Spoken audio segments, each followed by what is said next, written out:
Akkam jirtu kabajamtoota daawwattootaa fi hordoftoota Oromiyaa Firiidam Miidiyaa Dambalii gunguu uummataa nageenya keenya kabajaa bakkuma jirtan sinaa ga'u jedha muddee 11/2025 oduu guyyaa har'aatiif qindeeffame kan isin biraan geenyu ta'aatii jalqaba irratti hangafoota oduu.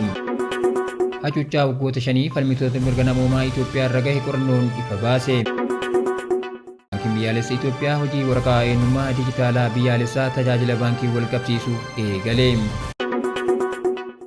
USA'n taankarii boba'aa qarqara galaana Venezuelaa irra jiru to'atte.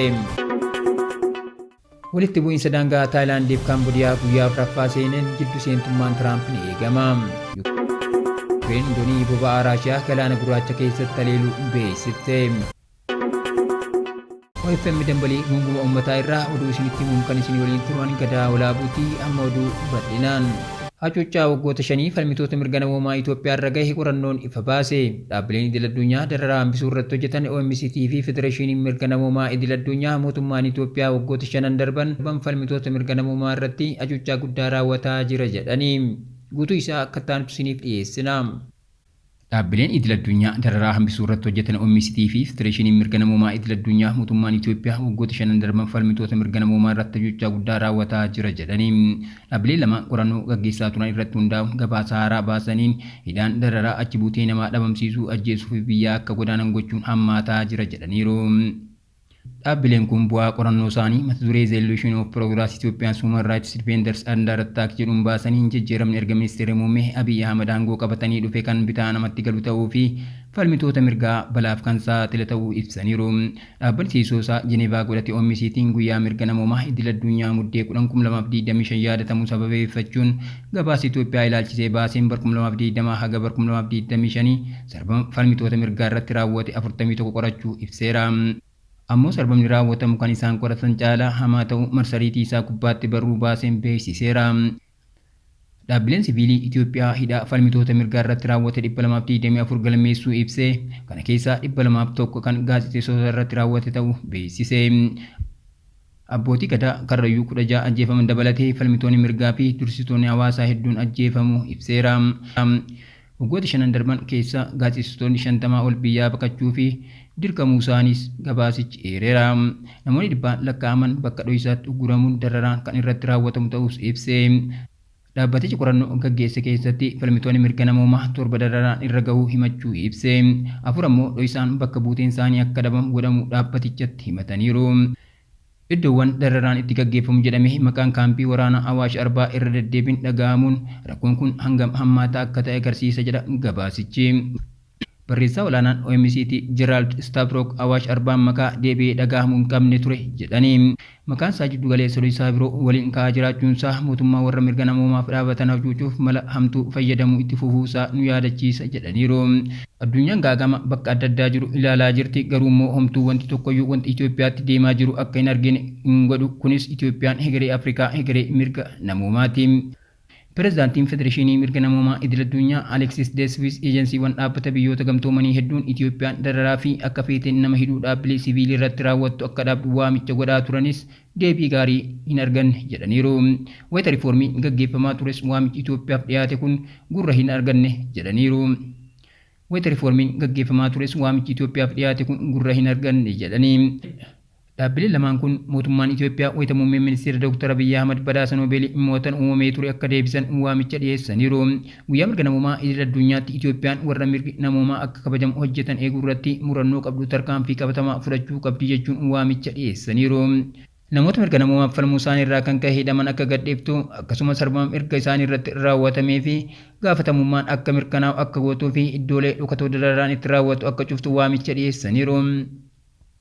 Namoota mirga namoomaaf falmuu isaanii irraa kan ka'e hidhaman akka gadhiiftu sarbama mirga isaanii irratti raawwatameef gaafatamummaan namoota mirga namoomaaf falmuu isaanii irraa kan ka'e hidhaman akka gadhiiftu sarbama mirga isaanii irratti raawwatameef gaafatamummaan akka mirkanaa'u akka gootuu fi iddoolee dhokatoo dararaan irratti raawwatu akka cuftu waamicha dhiyeessaniiru. Baankiin biyyaalessa Itoophiyaa hojii waraqaa eenyummaa dijitaalaa biyyaalessaa tajaajila baankii wal qabsiisuu eegale. Baankiin biyyoolessa Itoophiyaa fi waajjirri piroojeektii waraqaa eenyummaa dijitaala biyyaalessaa sirna faayinaansii biyyattii keessatti boqonnaa haaraadha kan jedhame hojii tajaajila baankii fi waraqaa eenyummaa dijitaalaa waliin wal qabsiisuu eegaluu isaanii ifoomsanii.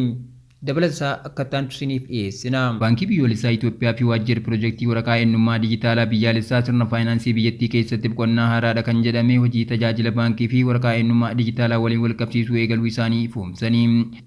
Dhaabbileen kun ibsa waloo kennaniin tumsi kun tarsiimoo jijjiirama dijitaalaa biyyattii hojiirra oolchuuf kan kaayeffatee fi hanqina bulchiinsa daataa maamiltoota dhaabbileen faayinaansiitiin mul'atu dhabamsiisuuf kan gargaaru ta'uu hubachiisaniiru.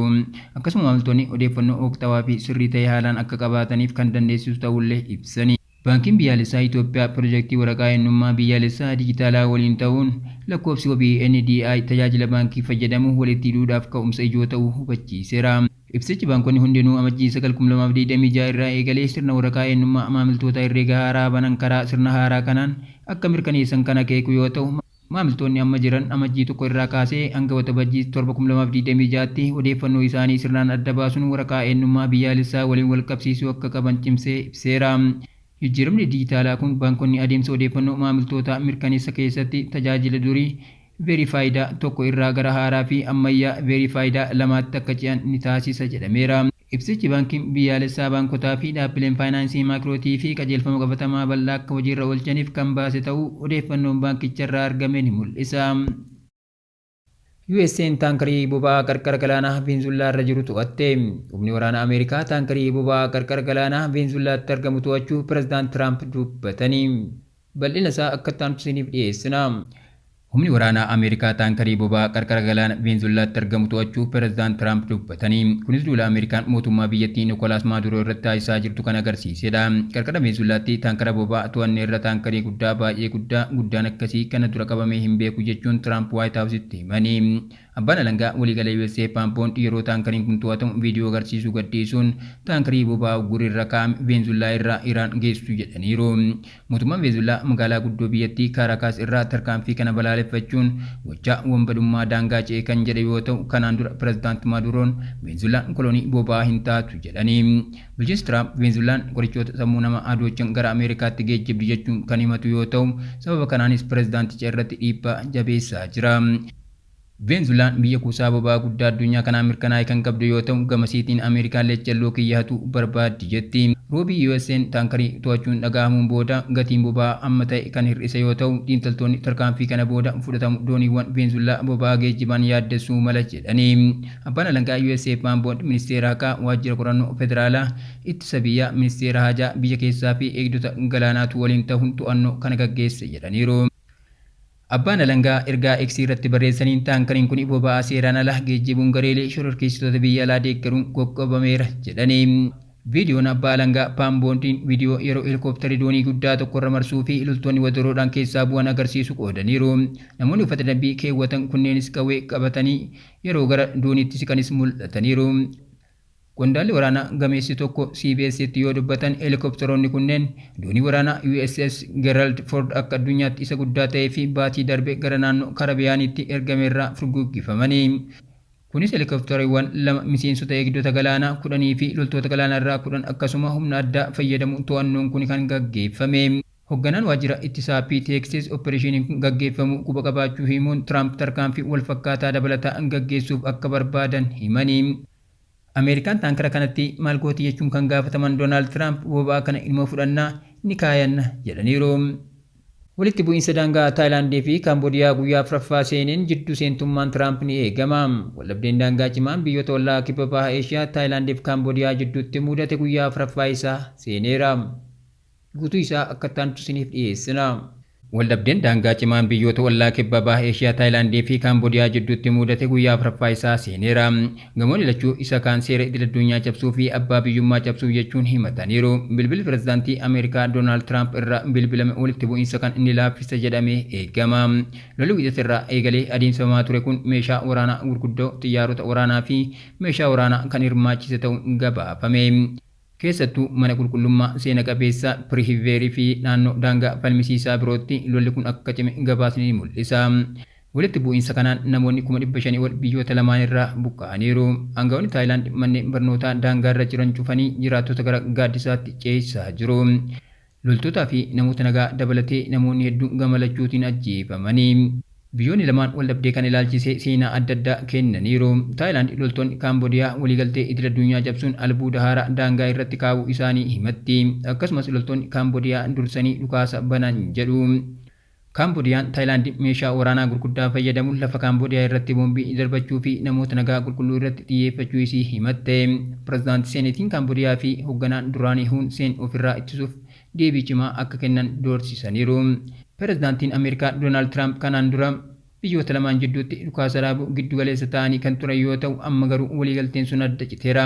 Pireezidaant Tiraamp hiriira Peensilvaaniyaa keessatti gaggeeffameen waraana humnoota olaanoo lamaan gidduu jiru dhaabuuf gidduu akka seenan dubbataniiru. Kan arguun baay'ee nama gaddisiisa. Boru kamisa bilbiluun narra jira. Ana malee namni biraa waraana dhaabuuf bilbiluu hin danda'u jechuun Tiraamp dhaga'ameera.